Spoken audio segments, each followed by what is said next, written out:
Mengapa desain kemasan bentuknya berbeda? Beda. Karena salah satunya tadi sebenarnya ada yang apa? Beda produk, beda produk, beda toko, ada lagi. Membuat pengalaman yang berbeda. Membuat pengalaman yang berbeda, ada lagi. Beda kemasan. Beda kemasan. Beda rasa. Beda rasa. Beda warna. Beda warna. Beda bentuk. Beda bentuk. Beda ini.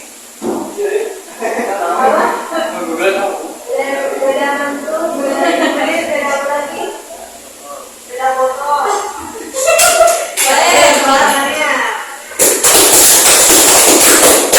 Berangkat kita. Apa sih desain? Desain produk adalah sebagai alat produknya untuk penciptaan hasil kegiatan penelitian dan pengembangan.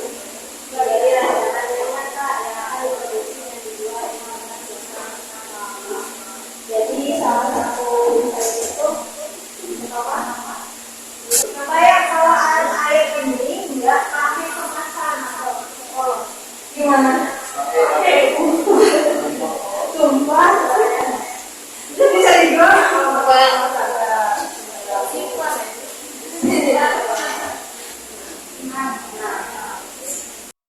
Kemasan adalah hal yang umum kita lihat sehari-hari. Kemasan biasanya terlihat sederhana, namun sebenarnya punya peran penting bagi produk.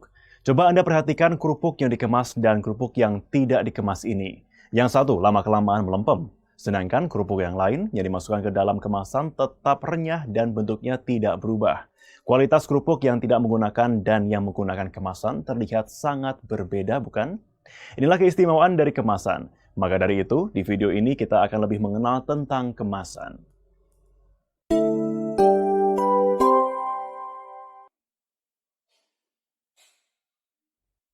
Halo rekan-rekan IKM, kemasan pada umumnya diketahui sebagai benda yang biasanya digunakan untuk melindungi suatu produk dari proses produksi sampai ke tangan konsumen. Namun sekarang seiring berkembangnya informasi dan teknologi, kemasan sudah bertambah kegunaannya secara lebih luas dan fungsinya semakin beragam. Maka dari itu tujuan dari pembelajaran video ini adalah Anda diharapkan dapat memahami kemasan, pengemasan, dan kriteria kemasan. Mari kita lebih mengenal kemasan, di mana kemasan dapat diartikan sebagai material yang membungkus suatu produk dengan tujuan untuk mewadahi, mengidentifikasi, menjelaskan, melindungi, menampilkan, dan mempromosikan, sehingga membuat produk tersebut dapat dipasarkan dan tetap bersih. Dari pengertiannya saja kita sudah bisa melihat fungsi kemasan ini sebenarnya sangat banyak. Kemasan dapat dilihat dari bahan kemasannya, bentuknya, dan teknologinya.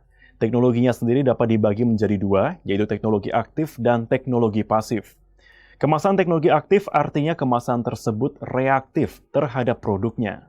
Maksudnya adalah kemasan tersebut secara aktif melindungi produk agar tetap memiliki kualitas baik sampai berada di tangan konsumen. Contoh yang paling sering kita temukan adalah kemasan kue kering yang memiliki kantong penyerap oksigen atau oksigen absorber. Kantong kecil ini biasanya sering dianggap sebagai pengawet, padahal sebenarnya kantong tersebut bukanlah pengawet. Kantong ini mampu menyerap oksigen yang masuk ke dalam kemasan kue dan membuat kue tetap renyah dan lezat ketika dimakan. Lalu bagaimana dengan kemasan pasif? Kemasan pasif tidak berlaku demikian, karena kemasan tersebut umumnya tidak secara aktif terlibat interaksi tertentu yang saling mempengaruhi dengan produk yang dikemasnya. Jadi produk tersebut dikemas dengan tujuan hanya untuk dikemas. Contohnya adalah tas batik yang dibungkus plastik ini. Kemasan juga perlu mempunyai merek dan nama produk. Perpaduan merek dan produk ini biasa disebut dengan label. Label bisa disesuaikan dengan ciri khas produk yang dipasarkan. Sekarang coba kita kembali membahas tentang kemasan. Terdapat serangkaian kegiatan persiapan produk dari produsen agar sampai ke tangan konsumen dalam keadaan baik dengan biaya minimal yang disebut dengan pengemasan. Proses pengemasan yang terjadi bisa dilihat seperti ini. Produk yang Anda miliki misalnya berupa pisang nugget. Pisang nugget tersebut sedang diolah dan masuk tahap penggorengan, lalu ada yang memesannya, kemudian pisang nuggetnya dikemas dengan rapi menggunakan box kecil. Lalu pengiriman produknya menggunakan jasa ojek online untuk disampaikan ke konsumen. Setelah itu, pisang nugget diterima oleh konsumen. Konsumen pun mengonsumsinya. Jadi, dari animasi tadi bisa disimpulkan bahwa pengemasan adalah suatu sistem yang terkoordinasi dalam menyiapkan barang atau produk untuk pengolahan, transportasi, penjualan, sampai ke penggunaan. Karena jalan distribusi yang panjang ini, maka pengemasan harus dilakukan dengan benar dan sesuai dengan prosedur. Namun, tidak hanya itu. Kemasan ini sebenarnya punya fungsi yang lain juga.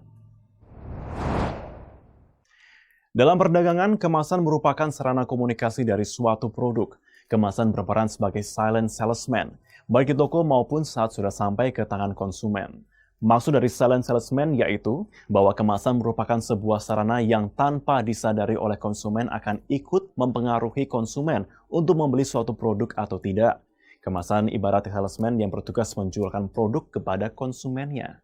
Bedanya bila salesman secara langsung kehadirannya disadari oleh konsumen, sedangkan tidak demikian dengan kemasan. Maka dari itu jika Anda perhatikan di luar sana, banyak produk dengan kemasan yang menarik. Kemasan juga dapat berfungsi sebagai wadah, sarana distribusi, dan sarana promosi yang harus tampil menarik. Oleh karena itu, desain kemasan harus sesuai dengan produk yang dikemas dan pasar yang dituju. Kemasan umumnya digunakan ketika proses distribusi sedang berlangsung, namun kemasan akan lebih diperhitungkan lagi ketika sudah berada di hadapan para konsumen. Dari sebuah kemasan, pembeli bisa memutuskan untuk membeli produk Anda atau tidak. Karena itu, kemasan seharusnya dibuat semenarik mungkin, memiliki label atau logo dari produk Anda, dan tentunya sesuai dengan pasar yang dituju. Ketiga kriteria di atas berkaitan dengan dua fungsi utama kemasan, yaitu fungsi teknis dan fungsi pemasaran. Nah, sekarang tugas saya adalah itu akan membagi menjadi 3 kelompok. Oke, kalau sekarang ada yang laki-laki jalan-jalan, harusnya ada di sini ya. Nah, kalau perempuan ada 2 orang, ada yang sejalan. Apa? Ada 2. Nah, itu apa? Kelompok jadi nanti.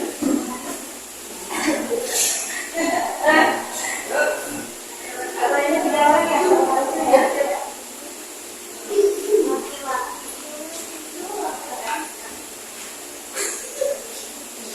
mau saya seperti apa, terus mau apa aja, makanan, bisa makanan, kue, boleh. Kalau biar enak, misalkan kamu snacknya ini, ini kelompok 1 ya. Ini kelompok nomor 1. Ini ibu ini. Oke, ini kelompok 2. Kelompok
selain produk air terjun, model saya yang kemasan produk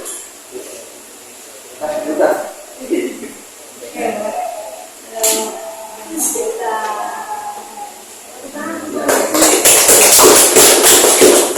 Ada lagi? Ya, kelompok berikutnya.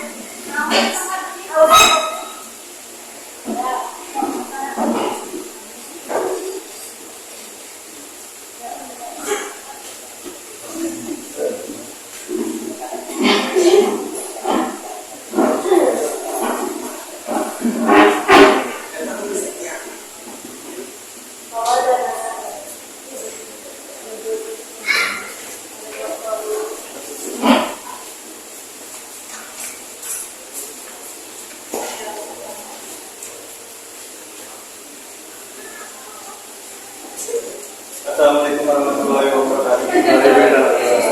Dan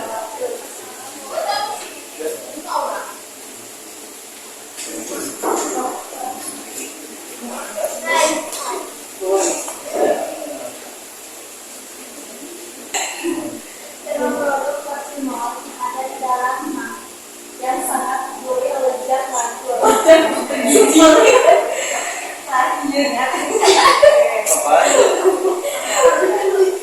Assalamualaikum warahmatullahi wabarakatuh. Waalaikumsalam warahmatullahi wabarakatuh.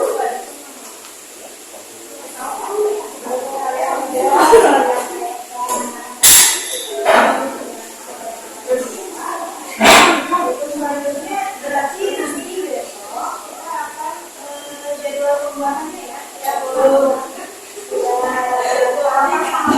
Sampai ke besok itu kita polanya ya, besok kita langsung sampai. Nah, waktu itu pertemuan hari ini jadi apa yang telah kalian pelajari pada hari ini? Sama semua. Oke. Selanjutnya pada hari apa?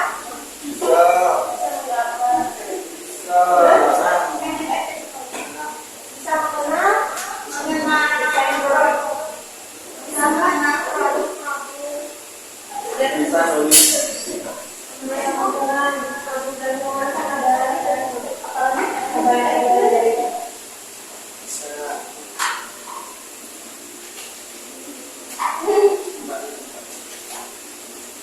Ya, berarti besok kita ketemu lagi.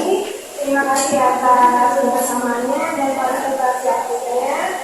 Sebelum kita menutup acara ini, marilah kita berdoa bersama terlebih dahulu karena ini adalah jalan terakhir. Silakan silakan semuanya. Sebelum kita pulang, mari kita berdoa. Berdoa dimulai.